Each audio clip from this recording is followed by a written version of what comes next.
Welcome back, folks, to the random video blog where every single Friday I, Graham, GS, and Matthew share my rambling thoughts in the world of wrestling, share a few stories, etc., etc. Today we're going to be doing a bit of a countdown, something I've not done in a while, or actually in a couple weeks. I know we did my top 5 favorite Backlash matches a few weeks ago, 2-3 weeks ago. Today we're talking the top 5 favorite TNA Bound for Glory matches for me personally, dating back to when I started watching TNA back in 2008. In honor of Bound for Glory being on Sunday. That being said, if it happens, here's hoping that TNA can get their shit together as much as I would love to see TNA shit on the WWE Network if WWE purchases them, or at least their library. It's a whole catastrophic shitstorm right now over in TNA. But assuming the show goes on as planned, which I do think it will, today I figured it was only fitting to run down my top 5 favorite Bound for Glory matches in TNA history. And I was also maybe going to sidetrack this video because I did say last week I'd be doing it. I thought I was going to tell the story of when I met Teddy DiBiase Sr., which used to be the old banner picture here for the channel. If you go to my YouTube channel, I changed it now, but it used to be a picture of me and Teddy DiBiase Sr., the $1 Million Man, whom I met 5 years ago today, believe it or not. So I was going to tell that story. I kind of already told it a couple years ago on the random video blog where I talked about meeting Luke Robinson. So you can check out that video from about 2 years ago, whatever it was. So anyway, though, today we're talking about my top 5 favorite Bound for Glory matches dating back to 2008, coming in at number 5 from the 2010 installment, the main event for the vacant TNA World Heavyweight Championship, Jeff Hardy versus Kurt Angle versus Mr. Anderson. Now, the match itself was not amazing. It was very well wrestled. All three guys were baby faces going into the match.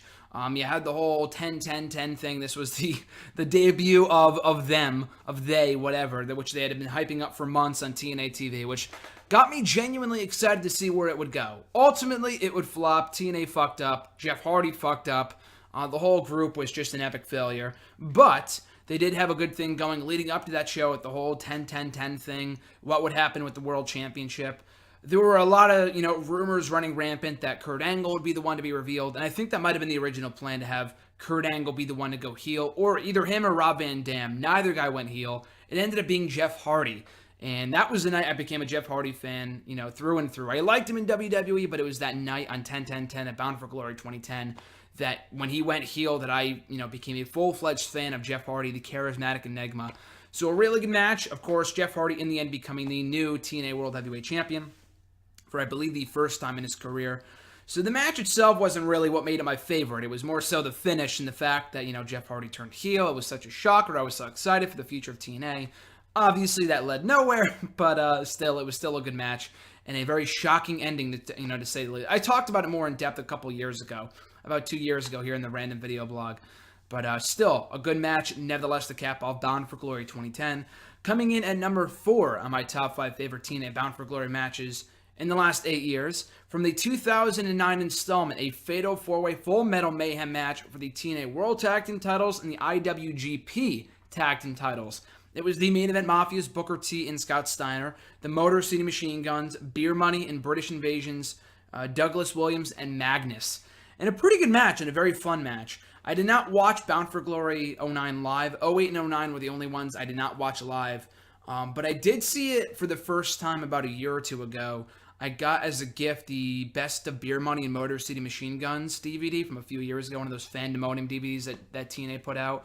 And I got to watch the match, and it was pretty damn good. A very, very good match. I enjoyed this match more for the in-ring action than I did the previous match, hence why it's ranked a little bit higher. Still, these 4 teams worked very well together. Booker T got taken out on a stretcher, his final TNA match ever before he left the company.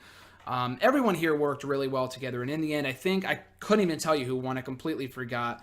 I know Beer Money walked away with no championships.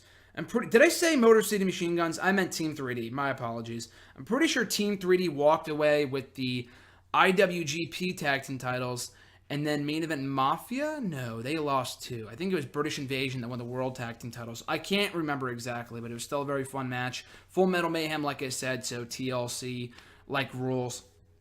Where all 4 teams shine, and this was really maybe not the peak, but when tag team wrestling in TNA still meant something. And they've had a couple good series, over the years and whatever, with the Hardys and the Wolves and Team 3D, who all reunited.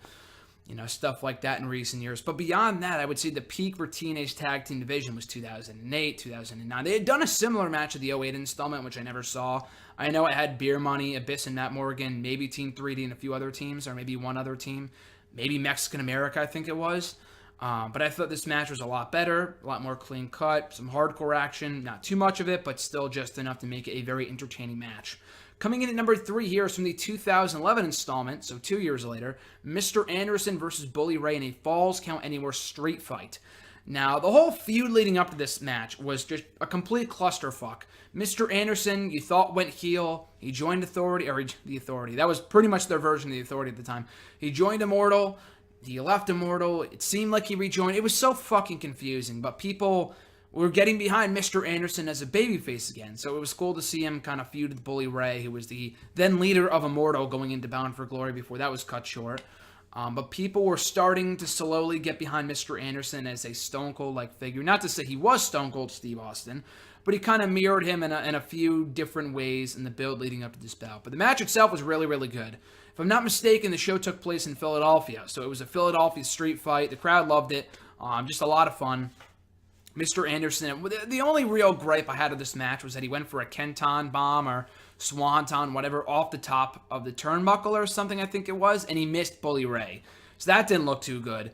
He still won anyway, so still a very fun match, but that finish was kind of botched and kind of ruined it for some people. But still, a very fun match. Loved it. Definitely my favorite match from that show.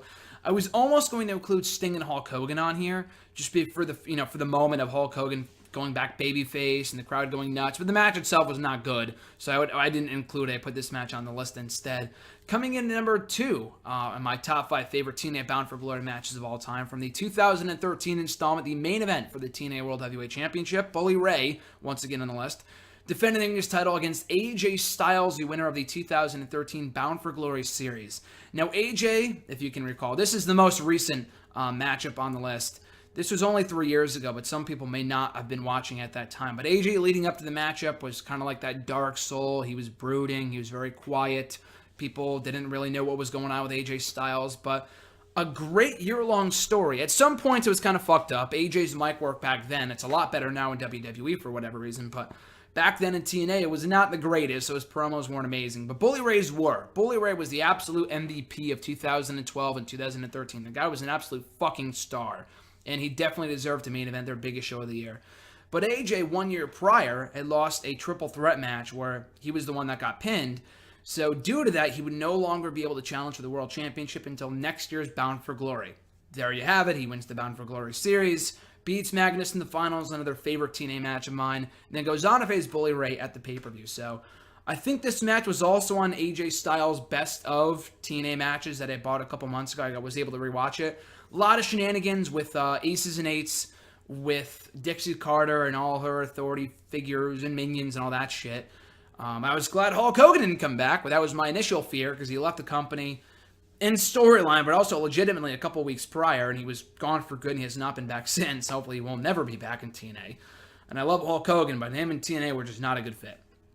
But yeah, the match itself was really good. AJ and Bully Ray, I included their first match, their first last man standing match. This was not a last man standing match, but I included their first pay-per-view match from Slammiversary 2011 in my list of top 10 or top 8, I forgot what it was, top 7 favorite AJ Styles matches in TNA, and that match was phenomenal too, pun intended. This match was no different. In the end, AJ hitting the spiral tap to beat Bully Ray and become the new TNA World Champion. Now, the whole reign was messed up. He left the company, CM Punk style, defended it elsewhere in other promotions like Wrestle One and places like that. Came back, dropped the belt to Magnus, and was gone, and has not been seen in TNA since. And now he's the new WWE World Champion.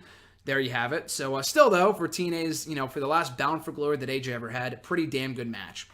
And then the main event, just every other match is here, and the number 1 is all the way up here. It's never going to be beaten. I don't care what happens this Sunday.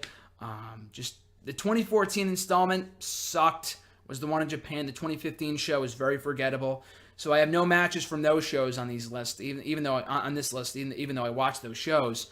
But number 1 on this list is far and beyond my favorite TNA, probably not only my favorite TNA Bound for Glory match, but my favorite TNA match, period, in the company's history, in the time that I've been watching anyway. Bobby Roode versus James Storm from Bound for Glory 2012, a street fight as well. I think every one of these matches might have been no DQ. Yeah, every single match in this list, including Hardy, Anderson, Angle, which was a triple threat, so it's no DQ, was a no disqualification match, which is pretty funny. So anyway, this match really deserved to be the main event of that show. That was a pretty good show. You had Austin Aries and Jeff Hardy, an honorable mention, a match I enjoyed. Not one of my top 5 favorite Bound for Glory matches ever, but still a pretty good match. This match should have been the main event. The whole story leading up to it was that 1 year prior, and sometimes TNA, for as much flack as they get for their booking, sometimes it's spot on.